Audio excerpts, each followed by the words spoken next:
ನೀವಿನ್ನೂ ನಮ್ಮ ಚಾನಲ್ಗೆ ಸಬ್ಸ್ಕ್ರೈಬ್ ಆಗಿಲ್ಲ ಅಂದ್ರೆ ಮಿಸ್ ಮಾಡ್ತಿ ವಿಡಿಯೋ ಕೆಳಗಡೆ ಇರೋ red colour subscribe icon click ಮಾಡಿ ಎಲ್ಲ ಹೊಸ ವಿಡಿಯೋಗಳ ಅಪ್ಡೇಟ್ಗಾಗಿ ತಪ್ಪದೆ ಪಕ್ಕದಲ್ಲಿರೋ ಬೆಲ್ ಐಕನ್ ಕೂಡ ಕ್ಲಿಕ್ ಮಾಡಿ.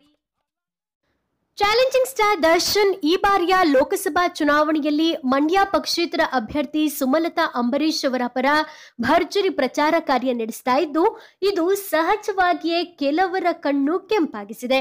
ಹೀಗಾಗಿ ಕೆಲವರು ನೀಡಿರುವಂತಹ ದೂರಿನ ಮೇರೆಗೆ ಇಂದು ಮೈಸೂರು ಜಿಲ್ಲೆ ಟಿ ನರಸೀಪುರದಲ್ಲಿರೋ ದರ್ಶನ್ ಅವರ ಫಾರ್ಮ್ ಹೌಸ್ ಮೇಲೆ ಆದಾಯ ತೆರಿಗೆ ಇಲಾಖೆ ಅಧಿಕಾರಿಗಳು ದಾಳಿ ನಡೆಸಿದ್ದಾರೆಂಬ ಮಾಹಿತಿ ಹೊರಬಿದ್ದಿತ್ತು.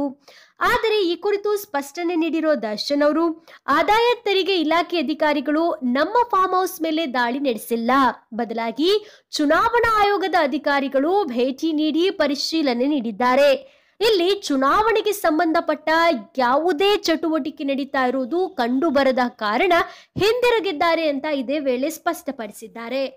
ಓಕೆ ಫ್ರೆಂಡ್ಸ್, ಈ ಕುರಿತು ನಿಮ್ಮ ಅನಿಸಿಕೆ ಅಭಿಪ್ರಾಯಗಳನ್ನ ತಪ್ಪದೆ ಕಮೆಂಟ್ ಬಾಕ್ಸ್ ಅಲ್ಲಿ ಜಿ ಬಾಸ್ ಅಂತ ಕಮೆಂಟ್ ಮಾಡಿ ತಿಳಿಸಿ. ಪಕ್ಕಾ ಜಿ ಬಾಸ್ ಫ್ಯಾನ್ಸ್ ಆಗಿದ್ರೆ ತಪ್ಪದೆ ವಿಡಿಯೋಗೊಂದು ಲೈಕ್ ಕೊಟ್ಟು ಈಗಲೇ ಸುದ್ದಿನ ಎಲ್ಲ ಸ್ನೇಹಿತರಿಗೂ ಶೇರ್ ಮಾಡಿ. Thank you.